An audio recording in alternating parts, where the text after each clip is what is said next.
Hello dear student, good morning.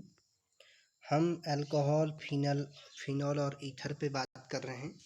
तो इससे पहले हम अल्कोहल के बारे में अच्छे से पढ़ चुके हैं। ग्लिसरॉल के बारे में हमने प्रीवियस क्लास में बात की थी कि प्रोपेन 1,2,3 ट्रायोल, इसका यूपीएसी नाम होगा और इसमें 3 OH ग्रुप होते हैं। मतलब कि ग्लिसरॉल एक ट्राईहाइड्रिक अल्कोहल होता है।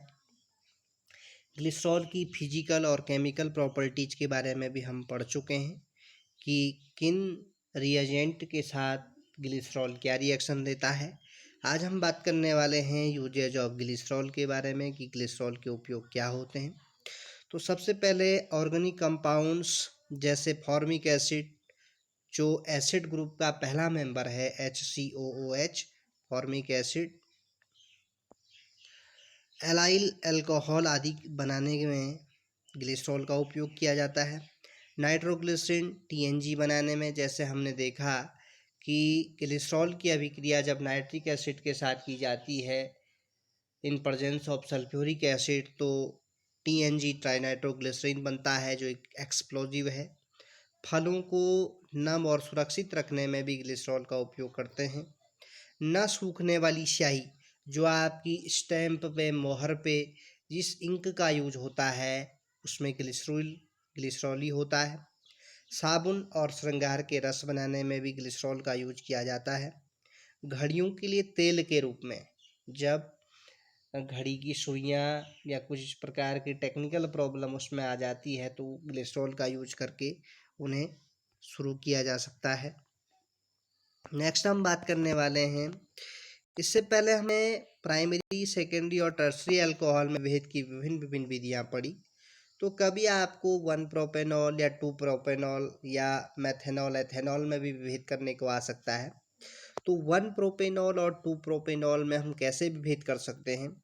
जिस अल्कोहल में CH3COOH मूलक होता है या रेडिकल होता है, वह आइडोफॉर्म क्रिया करता है, यानी कि आइडोफॉर्म के साथ रिएक्शन करके कुछ कंपाउंड बनाएगा। जबकि 2 प्रोपेनॉल में यह रेडिकल नहीं होता है, एसिड वाला। 1 प्रोपेनॉल में नहीं होता है। 2 प्रोपेनॉल में यह रेडिकल है लेकिन 1 प्रोपेनॉल में नहीं है। अतः 2 प्रोपेनॉल आइडोफॉर्म क्रिया देता है। जैसे कि यहाँ पे एक रिएक्शन लिखी गई है कि 2 प्रोपेनॉल, 2 का मतलब दूसरे कार्बन पे OH ग्रुप जुड़ा है, 1 2 CH3, तो 2 प्रोपेनॉल है ये, क्योंकि दूसरे पे OH ग्रुप जुड़ा है। तो आइडोफॉर्म I2 के साथ, NaOH के साथ, तो यहाँ पर से ये CHI कोई भी यहाँ से टूट जाएगा और क्या बना लेगा, CH3COO, क्योंकि सोडियम के साथ भी अभिक्रिया कर रहा है, प्लस सोडियम आयोडाइड अलग हो जाएगा। तो 2 प्रोपेनॉल आइडोफॉर्म के साथ अभिक्रिया देता है जबकि 1 प्रोपेनॉल नहीं देता है। ये रिएक्शन भी आपको लिखनी पड़ेगी। उसी प्रकार जैसे यहाँ पे हम देख रहे हैं कि 1 प्रोपेनॉल CH3 CH2 CH2OH, तो ये I2 आइडोफॉर्म और NaOH के साथ कोई रिएक्शन नहीं दे रहा है। उसी प्रकार मेथेनॉल और एथेनॉल में कैसे विभेद करते हैं? एथेनॉल आइडोफॉर्म के साथ अभिक्रिया देता है, यानी कि जब हम मेथेनॉल C2H5OH या CH3CH2OH की अभिक्रिया I2 और NaOH के साथ करते हैं तो CHI बन जाता है, एल्काइल आयोडाइड, और यहाँ पे सोडियम के साल्ट अलग हो जाते हैं, सोडियम के HCOONA, सोडियम एसिटेट के रूप में अलग हो जाएगा, तो ये येलो कलर देता है। जबकि मेथेनॉल CH3OH आइडोफॉर्म के साथ कोई रिएक्शन नहीं देता है। तो इस प्रकार से आपको मेथेनॉल, एथेनॉल या प्रोपेनॉल और 1 प्रोपेनॉल और 2 प्रोपेनॉल में आप आइडोफॉर्म के द्वारा इनमें विभेद कर सकते हैं कि 2 प्रोपेनॉल आइडोफॉर्म के साथ अभिक्रिया करता है जबकि 1 प्रोपेनॉल नहीं। उसी प्रकार एथेनॉल आइडोफॉर्म के साथ अभिक्रिया करता है जबकि मेथेनॉल नहीं। अब हम बात करने वाले हैं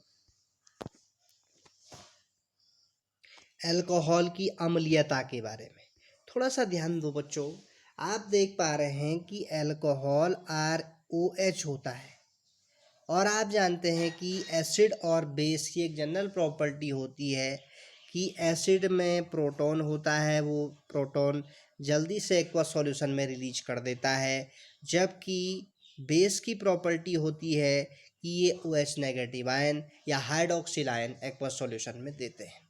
तो आप देख पा रहे हैं जैसे कि इसकी फिजिकल प्रॉपर्टीज के बेस पे या इसके स्ट्रक्चर के बेस पे कि इसमें ROH है, यानी कि किसी एल्किल ग्रुप पर OH ग्रुप सीधे जुड़ा हुआ है, तो इसको बेस की तरह व्यवहार करना चाहिए था, लेकिन फिर भी ये अम्ल की तरह क्यों व्यवहार करता है, इसके लिए क्वेश्चन बनता है। और इस प्रकार के रीजनल क्वेश्चन अक्सर रीजनिंग क्वेश्चन पूछे जाते हैं एग्जाम में। तो देखिए अल्कोहल ROH होता है, तो इस ऑक्सीजन के पास यहाँ पे आप देख पा रहे हैं दो लॉन पेयर ऑफ इलेक्ट्रॉन, दो ऊपर दो नीचे, यानी कि दो non bonded pair of electron होते हैं। अतः ये एक बेस की तरह कार्य करता है, आप सीधे देख पा रहे हैं OH, तो एक बेस की तरह कार्य करना चाहिए था, लेकिन इसमें अल्कोहल में एक वीक एसिड होता है। क्या होता है अल्कोहल में? वीक एसिड होता है, क्योंकि हाइड्रोजन एटम जो आप देख पा रहे हैं इसमें Hb है, हाइड्रोजन एटम इलेक्ट्रोनेगेटिव ऑक्सीजन से जुड़ा है। हम इसको ऐसे भी जोड़ सकते हैं, क्योंकि हाइड्रोजन पे क्या होता है प्लस, और ये ऑक्सीजन से जुड़ा है, यानी कि जो हाइड्रोजन है इलेक्ट्रोपॉजिटिव एलिमेंट या एटम, वो इलेक्ट्रोनेगेटिव ऑक्सीजन के साथ जुड़ा हुआ है। तो OH बॉन्ड से इलेक्ट्रॉन पेयर को अट्रैक्ट करता है, यानी कि इस OH बॉन्ड में OH और ऑक्सीजन और हाइड्रोजन के बीच जो बॉन्ड बन रहा है, ये इलेक्ट्रॉन पेयर को क्या करता है, अपनी ओर अट्रैक्ट करता है। तो हाइड्रोजन प्रोटॉन के रूप में निष्कर्षित हो जाता है, यानी कि H पॉजिटिव के रूप में निकल जाता है, जब इनमें इलेक्ट्रॉन पेयर को अट्रैक्ट करने के लिए आपस में एक युद्ध होता है, बोलने की बात है। तो हाइड्रोजन प्रोटॉन के रूप में निष्कर्षित हो जाता है, रिलीज हो जाता है। इसी कारण अल्कोहल तीव्र इलेक्ट्रोपॉजिटिव मेटल से क्रिया करके हाइड्रोजन देता है।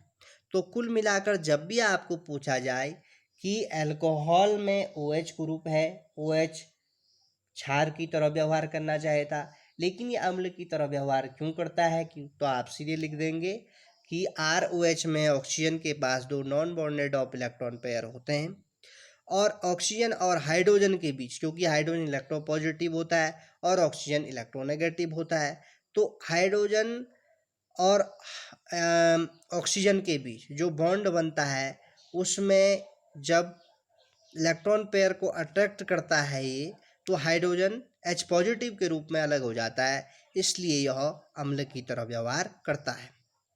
यहाँ पे एक रिएक्शन भी दिखाई गई है आपको, ये अल्कोहल है, जब ये सोडियम के साथ अभिक्रिया कर रहा है तो RO नेगेटिव के रूप में टूट जा रहा है, N प्लस के रूप में टूट जा रहा है, और हाइड्रोजन यहाँ अलग रिलीज हो जा रहा है, इसलिए ये किसकी तरह व्यवहार करेगा, अम्ल की तरह व्यवहार करेगा।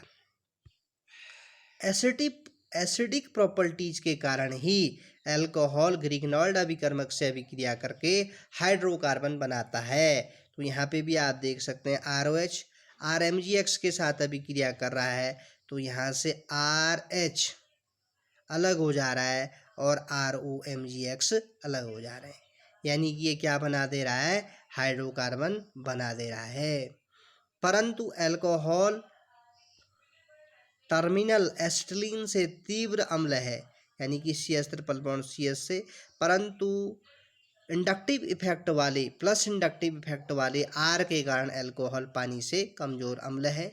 इसी कारण अल्कोहल, ये इंडक्टिव इफेक्ट आप बड़ी क्लासेस में पढ़ोगे, इसी कारण अल्कोहल की एसिडिटी क्रमशः क्या होती है, प्राइमरी अल्कोहल की सबसे ज़्यादा, फिर सेकेंडरी अल्कोहल की, और फिर टर्सरी अल्कोहल की, क्योंकि इनमें 1 2 3 एल्काइल रेडिकल होते हैं। तो जनरली सीधे आप लिख देंगे कि ये हाइड्रोजन को रिलीज कर देता है, इसलिए यह किसके रूप में होता है, अम्ल के रूप में होता है, और एसिडिक प्रॉपर्टी को शो करता है।